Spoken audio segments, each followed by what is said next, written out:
오늘 말씀은 에베소서 2장 18절로 제목은 성령 안에서 주와 함께 아버지께 나아가게 된다는 말씀으로 말씀을 전하겠습니다. 성령은 나 성령이야 내 말 들어 하시지 않습니다.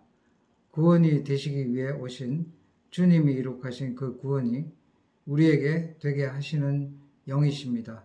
그래서 인자는 거역해도 기회가 있지만 성령을 거역하면 구원하고는 전혀 상관이 없습니다. 불못으로 가야 되겠죠. 성령이 아니고는 그리스도와 하나가 되지 못하고 그리스도와 하나가 되지 못하면 그 생명이 없으니까요. 먼저 주께서 이룩하신 구속의 역사를 믿고 따라가는 진리의 복음을 듣고 깨닫고 스며들므로 확정을 얻는 인내의 과정이 필요합니다. 한 잔의 피로 세우신 언약의 말씀이 성령을 통해 주와 한 생명이 되고 그리스도의 십자가로 하나님과 화목이 된 신분의 확증이 이루어져 언제나 말씀을 통해 성령의 감동을 일으킬 수 있는 실력이 있어야 합니다. 이건 액자 속의 사진처럼 성경 속에만 있는 이야기가 아니라 저와 여러분 안에서 일어나는 실제적인 구원의 역사입니다. 진리의 성령이 우리에게 임하시면 자신을 부인하고 자기 십자가를 지고 주님을 쫓는 해산의 수고가 시작이 됩니다. 그로 인해 성령은 주의 영광을 우리 안에 나타내십니다. 요한복음 16장 14절 말씀에 있습니다. 성령 안에서 육의 몸을 신고 하늘의 신령한 몸으로 다시 사는 신진대사가 이루어집니다. 이것은 고린도전서 15장 44절에 있습니다. 그리스도가 생명을 주시는 영이심을 실감합니다. 고린도전서 15장 45절. 흙에 속한 형상을 입었으나 성령으로 말미암아 우리 안에 계신 그리스도는 하늘의 형상을 입혀 주십니다. 고린도전서 15장 49절 말씀입니다. 성령의 기름 부음 안에서 이루어지는 신기한 구원입니다. 그로 인해 주의 영으로 자유를 얻어 주의 영광을 보고 그와 같은 형상으로 화하여 영광에서 영광에 이르는 극치의 구원의 정점에 다다르게 됩니다. 모든 사람이 죄를 범하여 하나님의 영광에 이르지 못했는데 로마서 3장 23절 말씀입니다. 율법 외에 하나님의 의 로마서 3장 21절 곧 그리스도 안에서 그를 믿는 믿음으로 그 의를 얻어 그 영광에 나아가게 하십니다. 하나님의 의를 얻게 하시는 분도 성령이시지만 하나님의 의를 가진 믿음의 성령은 임하십니다. 그로 인해 진리를 알게 하시고 그 진리를 따라 주와 하나가 되어 아버지께 나아가 성령 안에서 하나님이 거하실 처소가 되어 갑니다. 하나님의 나라가 이루어지는 겁니다. 이 복이 우리의 행복이 됩니다.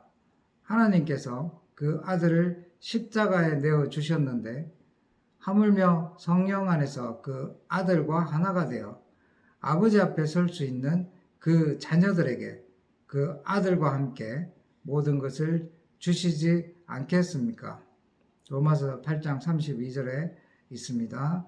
따라서 우리의 구원을 죄사함이나 천국에 간다는 등의 저지대에서 등고선을 높여 하나님의 은혜 보좌까지 나아가야 합니다. 물론 성령이 하시는 일입니다. 예수는 아담 계열의 인간의 대표이지만 그리스도는 하나님의 아들들의 대표입니다.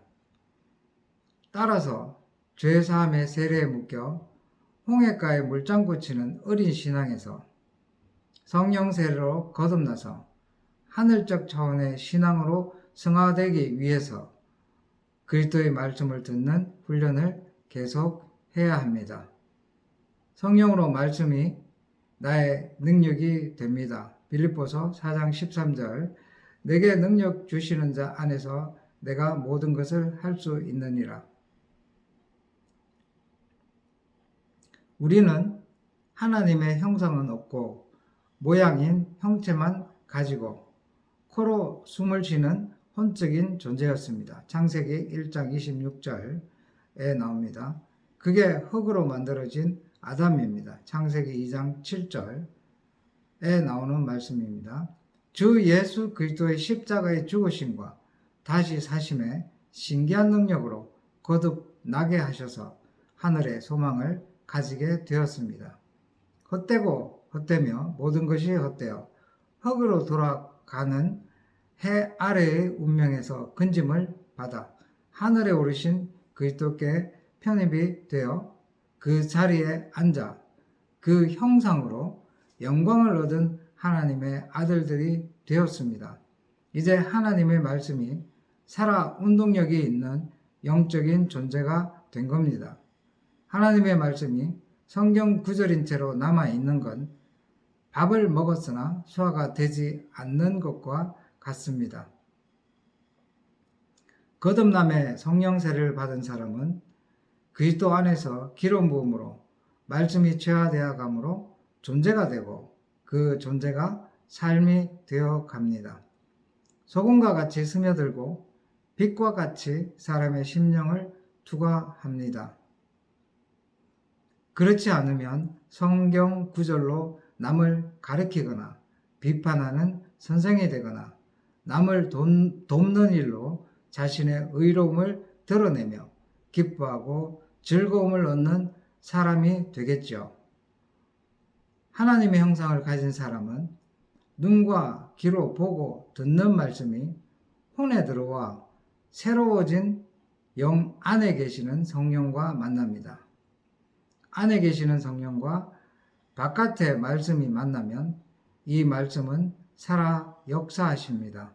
히브리서 4장 12절에 나옵니다. 내게 능력 주시는 자 안에서 이렇게 외칠 수가 있습니다. 먼저는 계시의 영으로 그리스도의 비밀을 터득하고 그 은혜로 구원을 받은 사실과 성령 안에서 그리스도와 하나가 되어 하나님의 집이 되어 가겠죠. 중요한 것은 과연 자신이 하나님께 항상 져주는 데 있습니다. 그게 만만치 않습니다. 하나님을 이길 존재는 상천하지에 없다고는 하지만 우리는 늘 자신을 앞세웁니다. 그래서 입을 빼고는 맥을 추지 못합니다. 자동차에 기름을 넣고 정말을 지키면 폭발하여 피스톤이 움직이고 드디어 자동차에 운동 에너지가 전달이 되어 자동차가 움직입니다. 무언가 실어 나릅니다. 성령과 말씀이 만나면 생명의 에너지가 발생합니다. 그 생명의 기운으로 사랑하고 섬깁니다. 모든 만물은 그 생명을 먹고 삽니다. 그 생명의 기운을 밖으로 뻗어내는 믿음이 바로 사랑으로 역사하는 믿음입니다. 말씀을 마치겠습니다.